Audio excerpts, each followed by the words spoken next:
great university. I'm honored to be speaking with you today as part of the Level Up Project Conference. I want to take this opportunity to thank two personalities here. That is the President of LSRC and Madame Sandra Boati.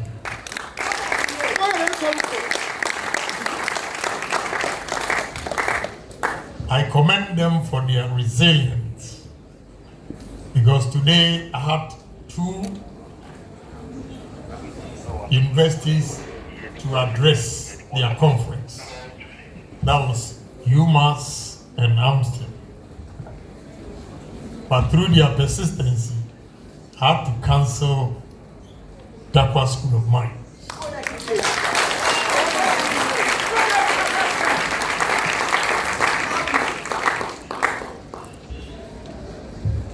On Thursday, I went to a funeral at Agyapong, Gansa. And I left there around 3:30 to come to Kumasi. At 10 p.m., I had these two personalities from campus here, still at my hotel, waiting for me. When they came, they told me they chased me all the way to Agyapong.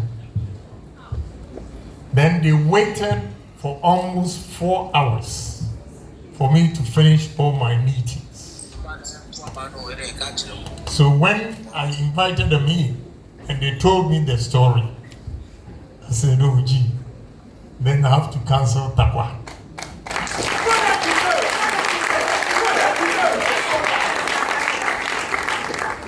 I had my ticket to go back.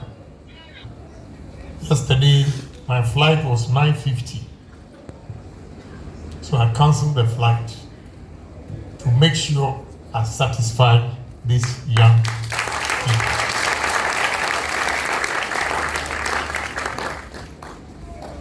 I got here, I don't know Madam's name. Gloria. You've made my job easy. Thank you. I was listening to her and I said, oh, why did they invite me here if they have Madame Agyapong? And your quotation, I always quote it to people, and some of them think I don't believe in God and I only believe in money. It's Ecclesiastes 10:19. It says, food is for laughter, wine is for merrymaking, and money answers it all.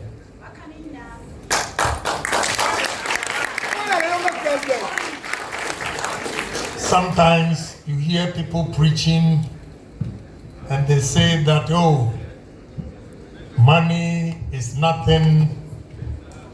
You have to rely on God. But anybody here who thinks by relying on God, your problems will be solved, then you are a liar. Because God created us as a superior human being over all creations. So he gave us these brains to use it. That is why what Honorable Sika was saying is also called the parable of the talent. When the rich man was traveling and he gave his 3 servants money, he came back and asked them. And the first one said, Master, because I'm scared of you, I kept the money. He said, give it to me. Then the second one said, Master, I've made some profit. Say, hold on. The third one said, I have doubled the money you gave me. And he said, the Bible says he took the first one who kept the money and shared it proportionately to the two, not equally. He shared it based on the profit they made. One day I was listening to Mr. Kwaku Bakun and Kwesi Pratt. When Mr. Kwesi Pratt quoted that in the Bible, it says that God helped those who help themselves. And Mr. Kwaku Bakun said it's nowhere in the Bible. Indeed, it is not stated that God helped those who help themselves, but the significance of the parable of the talent clearly indicates that God helped those who help themselves. You have to believe in God and ask for good health and long life, and the rest is up to every individual here. You know, I listened to Madame when she was speaking. And 5 things, if you want to succeed in life, that you have to know. Every individual here should set goals for himself. Set objectives for yourself. Set strategies for yourself. Set planning for yourself. And 5 activities. When you put the 5 together, the acronym is GOSPEL. I see a lot of highly educated people who put 2 of them together, but they are never the same. Strategy and planning are completely different. You can have your strategy and you can have planning as well. So you cannot combine strategy and strategic planning. You have the strategy and you have planning. And both are similar. So sometimes we use it as here, that I stand before you today brings memory back, because when I was young, my father was a head teacher at Apatrapa.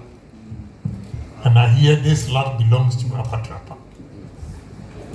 That time, there were palm wine tappers on the way after a river, a small river.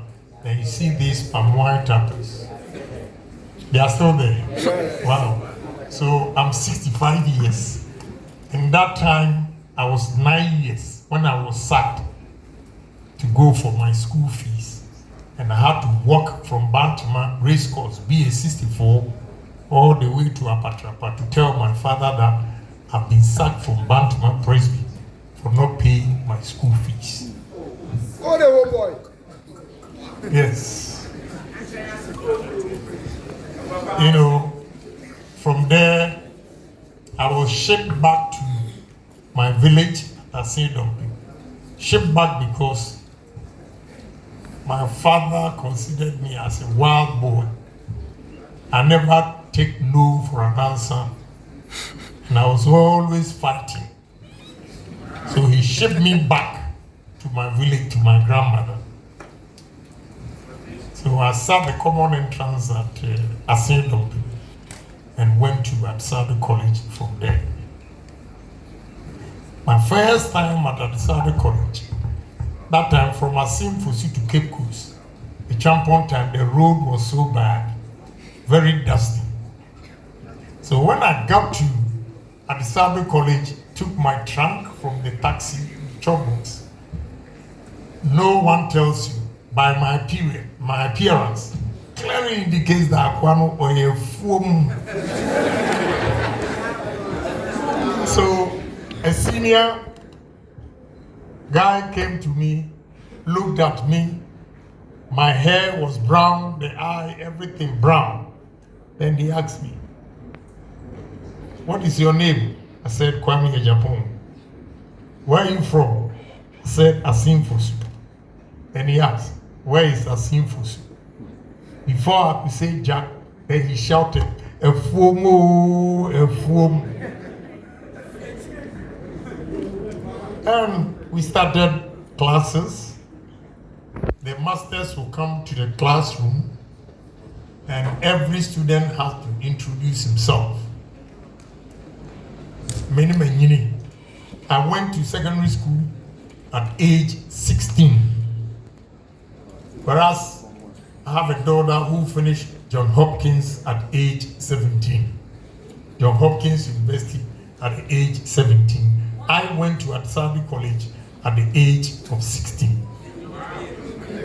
That time we had what we call Form 4 living certificate. So I'm a 7 liver, that's how they call it. So I was a tall boy. I was always at the back. They put the young ones. In fact, one of my classmates came to Adsabi College at the age of 9. Very brilliant guy. He's a medical doctor at Yale University, Dr. Gatisa. 9. And I was 16, so can you imagine? No, he was 10 because I think he will be 60. He has invited me to his 60th birthday, and I'm 65, so he was 10 and came to Form 1 and still was the best student. When the masters come to the class and ask the students, what is your name? Then you get up and mention your name. Then at the back day, before it gets to my turn, all the young ones will turn and look at me. What is your name? And I'll say, Kwame Agyapong. I have one guy who is a bishop now, Bishop Owusu-Ansah. Very brilliant guy and always teasing. Then he will shout from the front, Kwame Agyapong. Anu blofu cheme. Then they all start laughing. But here we are today. Here we are today.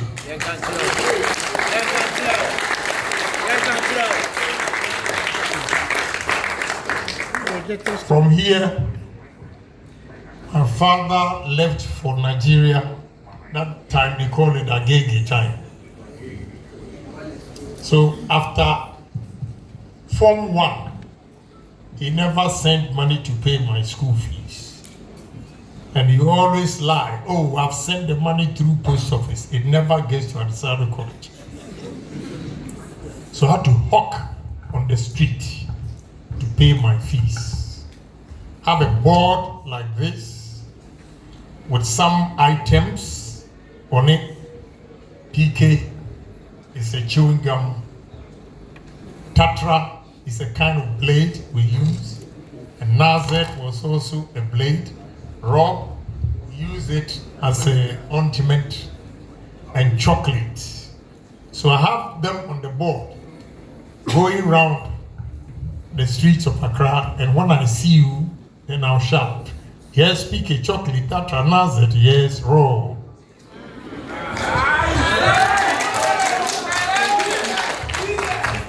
Yes, PK chocolate, Tatra, Nazet, yes, raw.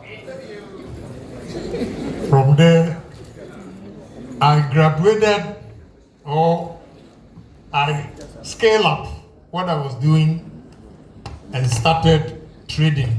Whilst I was in school, I was going to Nigeria to sell bags. I would buy it from a lady. I know the parents' name, a woman, Kogumreku's daughter. Then take it to Nigeria, Lagos. Sell it. Then I'll use the money to buy spare parts, Peugeot parts. Nigerians were assembling Peugeot cars. So they had a lot of spare parts. Then I'll use the bags money to buy Peugeot parts. Then bring it to Ghana.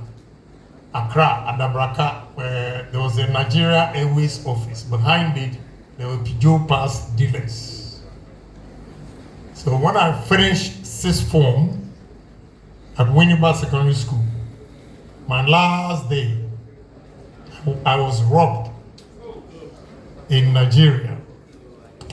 I sold the bags, got the money. Apparently, they were monitoring me. I got to Jankara Market, where I was going to buy the parts. Then 4 guys approached me, 5 guys approached me. One said, "You show the badge. I'm a custom officer." So I asked. That time, Ghana, you could go to Nigeria without visa for 90 days. So I asked the guy. He thought I wasn't dedicated. I asked him, "But if you're a custom officer, what are you doing in this market?" Or before I could say Jack, they bundled me into a taxi. 2 on my left at the back, 2 on my right. And the guy purported to be a custom officer was in front. I didn't know where they were taking me. So on our way, they asked me, "Do you know anybody here?" I said, "Yes, my father is a teacher here." "Where is he?" He was somewhere else that I don't even know. So they started searching me. Then I asked the guy, "If you say you're a custom officer or a police, why would you take my money from me?"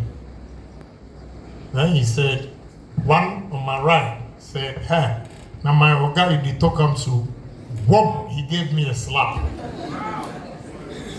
So they got to a place, those on my left shifted to the right and pushed me to the door on the left, opened it, and before I got out, they are taking all the money. So I asked them, "Oga, make you give me 5 naira for damfu."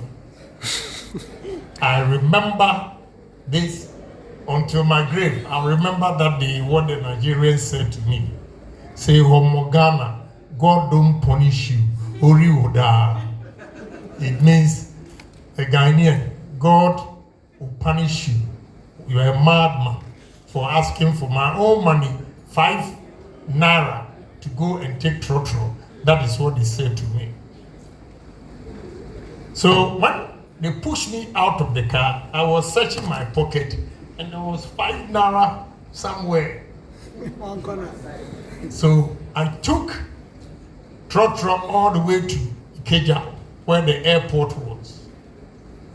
And I told my story to the Ghanaians. Those who got the first flight, I knew most of them. They came back home and reported to my mother that I've been robbed. By the time I landed, my mother had been admitted at 37 Military Hospital because we didn't pay for the bags. It was on credit. And when I sell the parts, I paid back the money. She didn't know when they were searching me, I had bought some of the spare parts and they didn't take it. They only wanted the money. So they gave me the parts. But before my mother, I could get to Accra, she was already at the 37 Military Hospital. That was the first time she had the pressure. I had to go and sell the spare parts and paid off the lady. And that time, it was my last trip in 1984. I was going to Germany. My ticket was ready. I wanted some pocket money and I got robbed. I came back, sold the parts and paid the lady. I got my ticket. My ticket was already bought. That was my savior. So I went to Germany. 1984, February 28, and landed at East Germany, East Berlin, 29th February 1984. It was a leap year. That is the beginning of struggle in Europe as well. In Germany, I was washing plates. At the same time, in the mornings, there's a shop called Promat. I'll do 2 hours. We'll clean the shop before it opens at 8. the restaurant, I start at 5 p.m. and close at 5 a.m., 12 hours straight. Then I'll take a train also to Atona, where the ProMart was, and work for 2 hours. By the time I get home, it was about 11. And by 2, I was staying with a white old lady called Frastilla. She would come and wake me up to clean her house.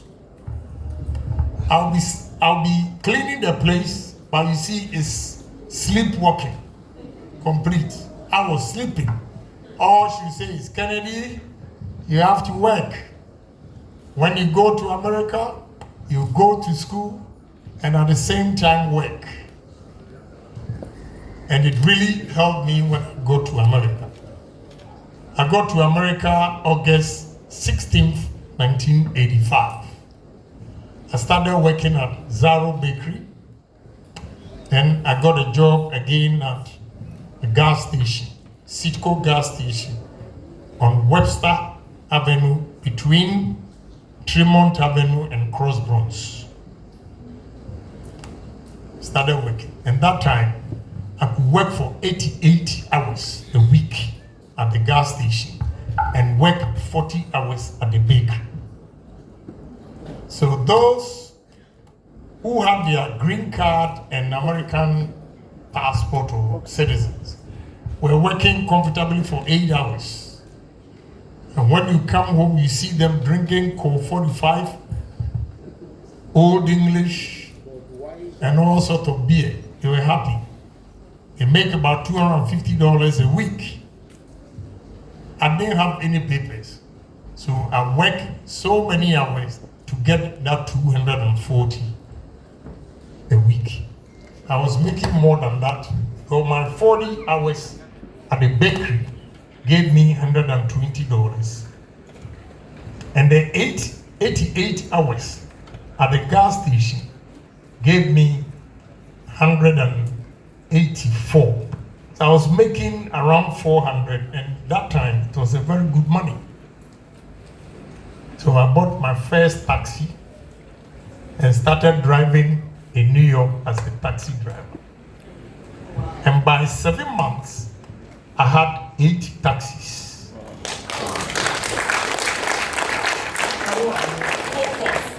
Because every month I saved $100 a day. So every month I had $3,000. I'll go and buy a used car, mainly the police ones. The police used cars are very strong. Some are called Chevy Impala or Chevy Caprice. I'll buy them. In America, if you don't put a partition, bulletproof, in the car, you might get shot and be killed. So every taxi, I put in a partition, make sure the insurance is complete, and give it to Ghanaians $40 a day. So when I'm making $100, you're making $40. When you multiply the $40 by 7, it means I was making $280 from the taxis that I've given out, and I was making 100. So every day I had $380 saved. That was when I bought my first house, April 1988. I was 28 years, and I bought my first house for my mother and my stepfather. Because my stepfather never thought of tomorrow. So as an army officer, he never saved. And when he went on pension, he stayed at the barracks for 6 months, and they threw him out. So when I heard of it, I gave money to Azuma Nelson's manager, Mr. Asa, and he found a house for my parents. At the same year, I bought my house in New York, Bronx, 624 Commonwealth Avenue. at the cost of $240,000, and I paid a deposit with a closing at $69,000. I was 28 years. I'm sharing all these with you for you to know that, look, here, you can be a friend to a classmate who is from affluent home. The mere fact that he's from affluent home does not determine his success in future. The success of every individual is the way the individual perceives life, the way he dreams, the way he stays focused. So now let me give you the tips. Madam touched on it. I'll give you today. All the speakers have given me an insight that I normally limit myself to 7 strategies. But today, with Madam's information, I have to give you other 7 strategies as well, which is 7 determinants of business success as well. But let me start with my own. You see, every individual, when we have goals, you should always turn your misfortunes to blessings. And you should always remember that we have basics. So touch on the brilliant basics. 1, the brilliant basics are simple. Every individual should have a vision and a dream. And with this vision, you think into the future what you are going to do. So if you have the vision and the dream, what do? 1, you have to work hard. Hard work is 1. The example I gave, somebody works for 8 hours, 40 hours a week, and I was doing 128 hours a week. There's no way the income is going to be the same. Obviously, the one who puts in more hours will make more money than those who put in less hours. So the basics, hard work. 2, honesty. Stika talked about integrity. When you are honest, things come your way easily because nobody wants to deal with dishonest people. I would say that honesty is success. But with this, what you need is whatever money, no matter how small it is, you have to save. So you should have ability to save money. You are here on campus. Today, parents are taking care of you. They give you money. So this money, one of the speakers was referring to, going to buy expensive things. What I would say is, you don't have to keep up with the Joneses. Keeping up with the Joneses simply means you have a friend who comes from a rich home. He has a nice shoe, a nice bag, and your lender of last resort, you, a poor soul like myself, will want to get the same quality of shoe or bag with your friend. No, it's a wrong approach. And anybody here who is not married, when you are working, you should be able to save 70% of your income. How do you do it? The young ones, especially the guys, what you have to bear in mind that freedom is expensive.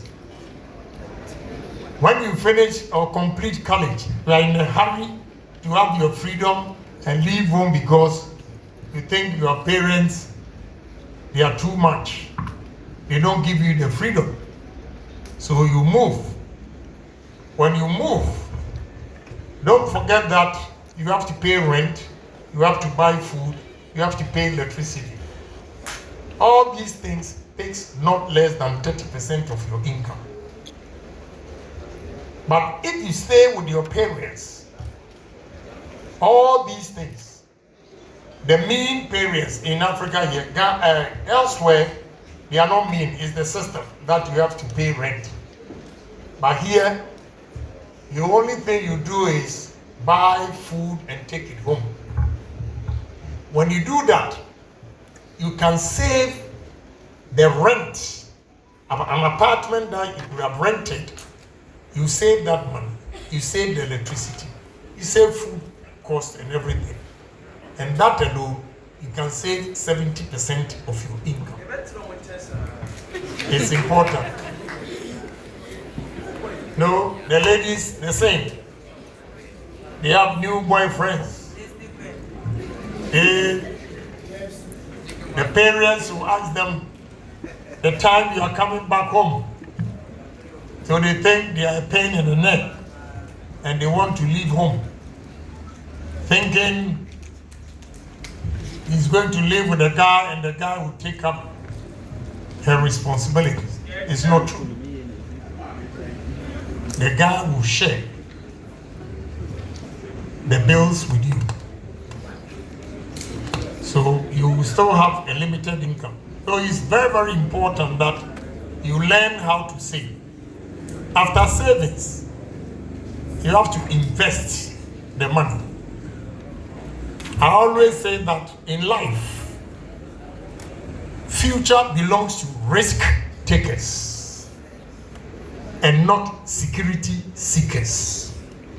I repeat, in life, future belongs to risk takers and not security seekers. Who is a risk taker? Risk taker is a courageous man who is prepared to invest his accumulated savings. A security seeker is the one who shifts the burden of risk on the banks by buying treasury bills. Live in his comfort home and every 3 months go for the money. You'll never be rich. Man of substance. You can live by having your needs met. But to aspire to be an entrepreneur, I'm afraid you have to be a risk taker. So your savings, you have to be bold to invest it. And when you invest the money, you have to make sure that you religiously get involved in all the businesses that you put your money in. Some may like me, some may not when I make this statement. Never, never, I repeat, never employ your relatives to work for you.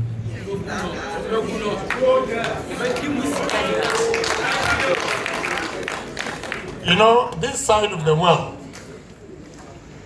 your brother, your sister, your cousins, when you employ them, they take advantage of your leniency and mess up the business.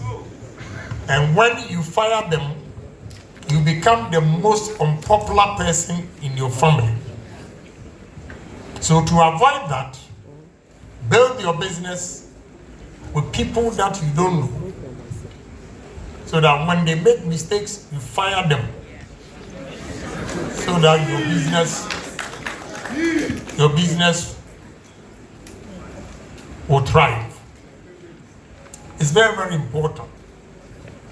When you are doing business, put religion aside. You can work 6 days in a week and go to church on Sundays. I don't have a problem. I have a house in Tema Committee 12.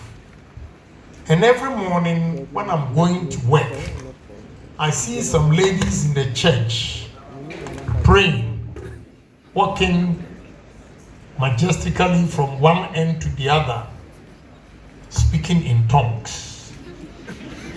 And I asked them, so how do they eat? How do they eat? If you know the Bible well, even the church was formed on the basis of money. That is where Ananias got punished.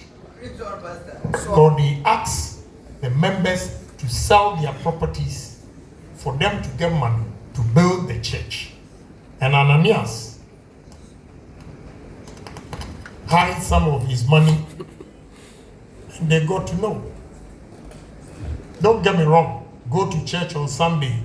If you are 7 days Adventist, you go to work on Saturdays. I don't have a problem. But 24/7, if you are speaking in tongues in the church, manna will not come from heaven. Yes. Manna will not come from heaven. And again, humility. You have to be humble in your dealings with people. If you accord your customers with respect, you lure them to come to you constantly to buy your product. So when you have faithful, constant customers, your business will prosper because you have the market. So your reception to customers that come to you will also determine how your business will succeed. Then every individual should have a foresight. Should have a foresight. Dream big. Do things big. Let people know that, yes, you are capable of doing this.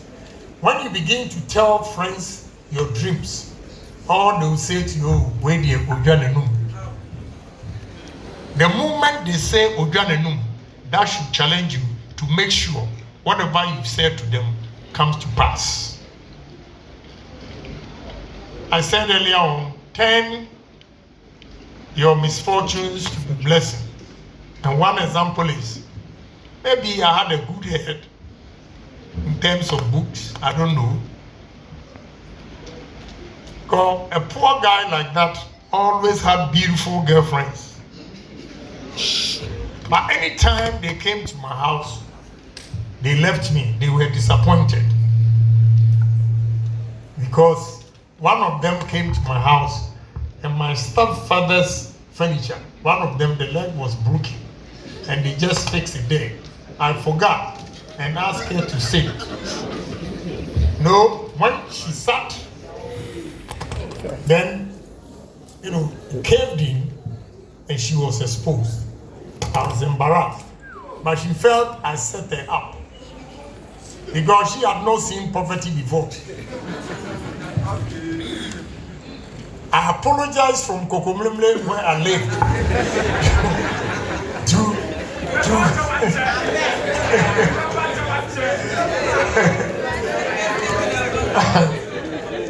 to Asalam down. Yeah. Because, apologizing. But she came from a rich home. So she was so hurt. I let it slide that night. And the next day, we're doing vacation classes at WAS, West African Secondary School. She came, she didn't talk to me. And in the evening, I went to her house.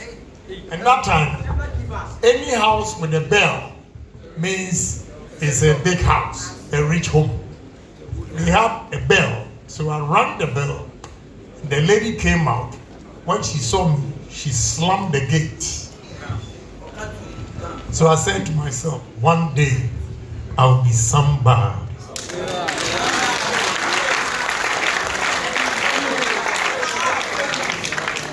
The second one also happened at Asalam Dam.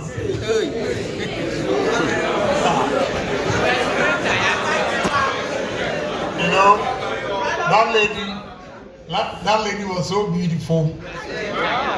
After sixth form, I gave her my books for her to use. And one of the books was written by a master here at Ahmadiyya, The Cons Made Easy, by The Cons Made Easy, T.I. Ahmadiyya, the master. He wrote that book. So I'd gone to sixth form, lower six. I was the happiest guy on earth, sixth form, going there majestically with my galleys. When I entered the house, where she always sit with me, there was one handsome guy. I have to be honest, he was handsome. Well cut hair. He was older than me. So obviously, they were rich. That day, the lady, I sat with her sisters for almost 3 hours. She never spoke to me. I asked for that book, and she told the sister to go and look for it. She couldn't find it. So I said, okay, let me go. So when the sister saw the scene, she was also embarrassed, so she decided to escort me. On my way, I told her, tell your sister, one day I'll be somebody. I didn't know how I was going to be successful, but I stayed focused and said that, am I a show? One day. One day I was coming from America, British Airways on first class. And that lady was at the economy. So when I sat in, I saw a lot of my friends at the business class. So I came back before the plane took off. I came back to talk to them. Then the lady waved at me. So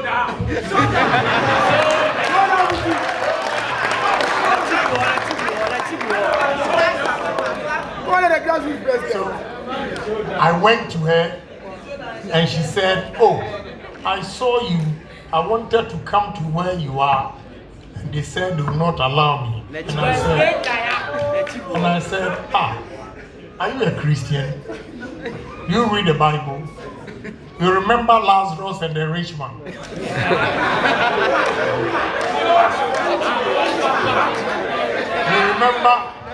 You remember Lazarus and the rich man? When the rich man asked for just a drop of water, he said to him, where I am and where you are far apart.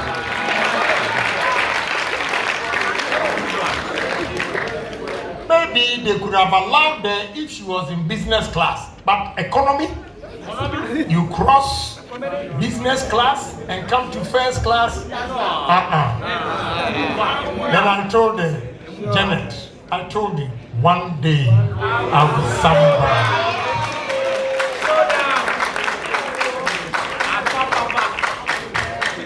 So I'm sharing all these experiences with you for you to know that success doesn't come easy. It's not on a silver platter. I heard what Madame was saying, how to start life and everything. You are here at AAMUSTED. About a month ago, I had the opportunity to address students at the Accra Technical University. And I was so sad when a young man said, the impression Ghanaian